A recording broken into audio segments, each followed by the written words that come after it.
Bonjour à tous et merci de votre participation à ce forum face aux actionnaires. Et nous accueillons ce matin Monsieur Gérard Soula, PDG de la société Adosia.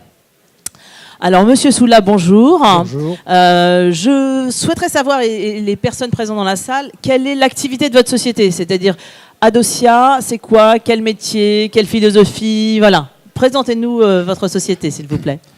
Oui, merci Véronique. Bonjour à tous. La société a pour vocation de développer des nouveaux médicaments, mais la particularité, c'est de le faire à partir de médicaments existants qui ont fait leurs preuves en termes d'efficacité et de tolérance, et pour lesquels nous envisageons des améliorations qui seront très utiles aux patients. Et en fait, on a un double objectif, c'est de faire des innovations, mais à coût constant. Et pourquoi cela? Parce qu'on s'adresse à une pathologie qui est majeure, qui est le diabète, qui touche aujourd'hui plus de 400 millions de personnes à travers le monde. Personne n'est épargné.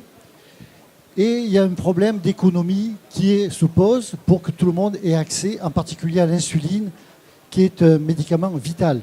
Si un diabétique qui doit prendre l'insuline ne la prend pas, eh bien il va mourir. Oui, on est sur une maladie vraiment qui mène à la mort si effectivement il n'y a pas de traitement. Absolument. Donc c'est avec des enjeux vitaux, mais comme je viens de le dire, avec une dimension vraiment massive. C'est mass market. Et c'est pour ça que le prix va jouer un rôle déterminant. Et on le voit très bien. Aujourd'hui, là, il y a une pression sur les prix qui fait que même des innovations importantes, l'État, les payeurs ne sont plus prêts à payer pour cette innovation.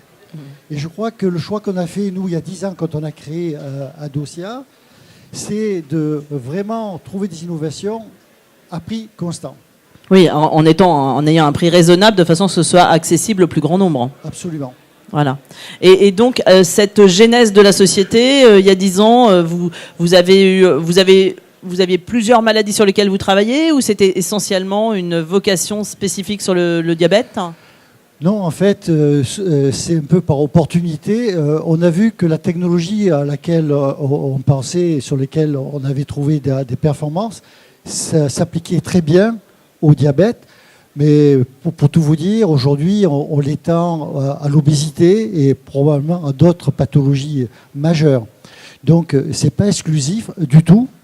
Mais on se rend compte que rien que dans le domaine du diabète, on a ouvert nos recherches et sorti des produits à base d'insuline. On a fait une insuline ultra rapide et je vous en parlerai dans quelques minutes puisque c'est aujourd'hui l'objet de nos problèmes boursiers puisqu'on a perdu notre grand contrat d'alliance avec la société Eli Lilly.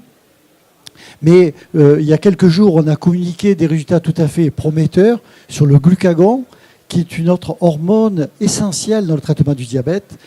Et comme on l'a déjà indiqué, on travaille sur d'autres hormones, comme l'amyline, qui sont vitales également et qui sont absentes aujourd'hui dans le traitement des patients. Donc, on voit qu'il y a un champ de développement de ces différentes hormones pour améliorer la vie des patients diabétiques. Et juste pour vous rappeler que il ne faut pas penser qu'un diabétique type 1, parce qu'il reçoit de l'insuline, et sa vie est protégée et qu'il n'aura pas de conséquences à long terme. Malheureusement pour lui, pas du tout. On voit qu'il aura des maladies cardiovasculaires, il aura des rétinopathies, c'est-à-dire il va perdre la vue, il aura des maladies du rein, des amputations du pied. Donc on est loin d'avoir le traitement idéal. Et on sait, la science est faite, la médecine l'a prouvé, on sait qu'on peut faire beaucoup mieux si on ajoute d'autres hormones comme l'amyline et ses dérivés ou ses analogues, comme le glucagon, comme les GLP-1. Et donc, on est dans une ère de complexification du traitement. C'est plus juste l'insuline. Et vous comprenez qu'à partir du moment où il y a plusieurs produits efficaces, la question qui vient derrière, c'est est-ce que le patient va multiplier les injections alors qu'il en a déjà 4 avec l'insuline, ou est-ce qu'il va falloir faire des combinaisons de ces hormones de façon à ce qu'au moins on n'augmente pas le nombre d'injections. Et c'est là où nous on se place. C'est-à-dire qu'on a déjà démontré qu'on pouvait combinait une insuline lente avec une insuline rapide. Et maintenant, on combine l'insuline rapide avec le glucagon. On va combiner l'insuline rapide avec les amylines ou avec le GLP-1. Donc, c'est la façon aujourd'hui d'améliorer les traitements sans augmenter le nombre d'injections et en maîtrisant les coûts. Parce que moins j'ai d'injections, moins ça coûte cher. Oui, puis il y a un côté sociétal aussi, c'est-à-dire que plus on soigne les personnes, moins les pathologies sont lourdes, et plus aussi pour notre société, c'est intéressant. Ah, tout à fait, parce que les conséquences pour le patient, vous l'avez vite compris, et vous êtes tous au courant de ça, parce qu'on a tous quelqu'un autour de soi qui souffre de ce type de maladie, mais le coût sociétal est énorme. Effectivement, quelqu'un qui a une maladie cardiovasculaire à vie, en plus, ou qui a une amputation du pied, ça coûte extrêmement cher.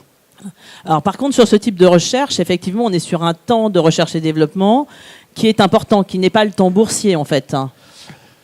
Il faut savoir qu'effectivement, développer une molécule ou une reformulation même d'une molécule existante, ça prend de 4 à 5 ans. Donc on ne marche pas au quarter. On ne marche pas même à l'année, donc c'est des temps longs. Et les enjeux économiques sont tels qu'effectivement, il y a peu d'acteurs dans le monde capables de jouer la partie. Et jusqu'à ce jour, on avait essentiellement 3 acteurs, Novo, Lilly et Sanofi. Aujourd'hui, parce que les produits sont devenus des biosimilaires, il n'y a plus de protection de brevets, on a l'opportunité de voir des nouveaux entrants. Et on voit arriver des Chinois comme Ganenli, Fochung, des Indiens comme Biocom, mais aussi des Américains comme Merck qui veulent en être, parce que c'est un marché quand même aujourd'hui, seulement l'insuline elle-même, 26 milliards de dollars. Oui, donc c'est quand même du mass market, c'est ce que vous disiez tout à l'heure. Exactement. Alors vous avez parlé tout à l'heure en fait de petites problématiques, mais on sait toujours que l'histoire boursière d'une société, c'est normal et fait de montées et de descentes.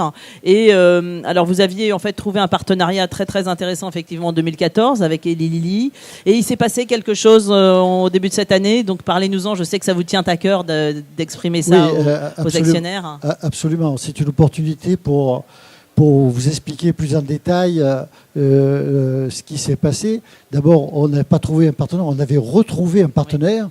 Dans la biotech, il n'y avait pas d'exemple précédent d'une société qui re-signe avec le même partenaire après une rupture. C'est dire, si Lilly est revenu vers nous, c'est que nos résultats étaient tout à fait exceptionnels. Et je vous rappelle que par rapport au deal précédent, ils avaient accepté de payer 5 fois le prix du premier deal. Il faut savoir que dans les 2 dernières années qui ont couru, Lilly nous a versé de l'ordre de 100 millions de dollars. 100 millions de dollars. Oui. 50 millions à la signature, 10 millions à la suite d'un résultat clinique positif qui était dans le contrat, plus 40 millions en termes de frais de recherche et d'études cliniques. Donc c'est dire que le projet leur tenait à cœur, et jusqu'à l'été 2016, c'est-à-dire l'année dernière, pratiquement à pareille époque, on préparait les lots cliniques pour entrer en phase 3. À la dernière minute, mais je peux dire à la dernière minute, Lilly nous annonçait qu'ils avaient décidé de développer leur propre produit aux dépens d'une autre, et donc ils terminaient le contrat. La raison, je peux vous le dire, et maintenant on a la preuve, parce que on a eu l'occasion de faire des présentations côte à côte dans les grands congrès, que ce soit à l'ADA ou à l'ESD récemment au Portugal. Nos résultats sont supérieurs à leurs résultats. Et la décision, elle est économique.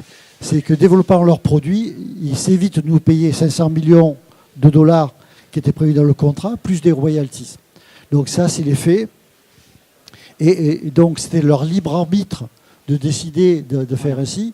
Mais vous allez donner une suite. Hein. Vous avez engagé une procédure, effectivement, pour corriger ceci. Bien, merci de le rappeler. Effectivement, par contrat, parce qu'ils ont retardé le développement de la phase 3, ils devaient nous payer une somme de 11 millions de dollars. Et donc, on a engagé une action pour récupérer ces 11 millions, qui est sous forme d'arbitration. C'est pas un procès public, c'est un arbitrage. Une négociation entre parties, hein, c'est ce qui se fait aux États-Unis. Où il y a 3 arbitres et les règles du jeu, c'est qu'on devrait avoir la conclusion de cet arbitrage au courant de 2018. Et alors, vos perspectives à venir, maintenant, vous allez vous orienter bien évidemment, donc la conséquence de ça, c'est que par contrat, on a récupéré tous les droits sur notre produit. Comme je viens de le dire, les résultats jusqu'à ce jour sont excellents. Et nous allons publier dans les jours prochains ou les semaines qui viennent les résultats de l'étude de pompe qu'on a engagée non seulement contre Novolog, mais également contre Fiasp, qui est le seul produit dit ultra rapide approuvé aujourd'hui sur le marché, dans les pompes. Et donc, on va voir si effectivement notre produit tient toutes ses promesses dans cette étude-là. Donc, c'est des résultats incessants sous peu. Incessants sous peu, qui sont déterminants. Et évidemment, la question que tout le monde se pose et qu'on me pose chaque fois que dans l'occasion, c'est est-ce qu'on va signer notre partenariat? La réponse est, nous ne faisons pas de commentaires là-dessus, mais croyez bien que c'est le sujet majeur chez Adocia et qu'aussi emploie, moi le premier, à trouver ce partenariat dans les plus brefs délais. Très bien. Quelqu'un veut-il poser une question peut-être dans le public? Oui, monsieur. Pardon? Alors justement, vous parlez de rendement et on parlait justement sur des sociétés de recherche et développement. Oui, mais sur des sociétés de recherche et développement, alors vous allez l'exprimer très bien, mais on n'est pas sur une notion de versement de coupons ou de rendement. Je pense que vous allez l'expliquer. Donc il n'y a pas de dividende. Ah non, il n'y a pas de dividende. La société aujourd'hui accumule des pertes qui sont reportables. Et donc, il n'y a aucun... et quand on a fait des bénéfices grâce à Lilly, on a réinjecté cet argent dans la recherche et développement. C'est pour ça qu'aujourd'hui, si vous voulez, dans le domaine des biotech, on est une des sociétés qui a levé le moins d'argent. On a levé 88 millions d'euros et aujourd'hui, on a encore 44 millions en banque. Tout ça après 12 ans de vie, alors que nous avons aujourd'hui 120 personnes employés dans la société avec plus de 40 chercheurs avec des niveaux de doctorat. Donc tout notre argent est mis et réinvesti quand on en a eu gagné dans la recherche. Quelle durée Alors, non, mais ce qui est important de souligner, c'est qu'on n'est pas sur des recherches dans des sociétés biotech qui ont un budget consacré à recherche et développement, sur du dividende. On n'est pas sur une recherche de dividende, sinon ça veut dire que vous êtes trompé de secteur en fait. J'ai compris, mais encore une fois, si ça ne rapporte rien, alors il faut que je les vende pour qu'il y ait faire une plus-value. Et donc, si la société est bonne, pourquoi la vendre? Il y a un problème là. Alors, quand je parlais du timing boursier qui était différent que du timing de recherche et développement, c'est en ça. Un timing boursier recherche et développement, ça prend beaucoup d'années. On parlait de 7 ans tout à l'heure pour développer un produit. On n'est pas forcément sur le timing boursier où on développe une plus-value dans les 2 ans ou 3 ans à venir. Bon, vous me dites, voilà. Monsieur, juste pour vous préciser une chose. En fait, dans notre modèle économique, on est différent des autres biotech dans la mesure où nous, on licencie nos produits avant qu'ils soient sur le marché. C'est pour ça qu'avec Lilly, on a reçu 50 millions, alors que le produit était à 3 à 4 ans avant sa commercialisation. Donc, on arrive, nous, à découpler les revenus obtenus via la commercialisation de la valeur du produit. Alors, ce qui est intéressant, c'est quel est votre potentiel à combien d'années? Voilà. Alors voilà. Alors peut-être que en fait, je vous inviterai à aller en fait rencontrer Monsieur Soula sur son stand directement.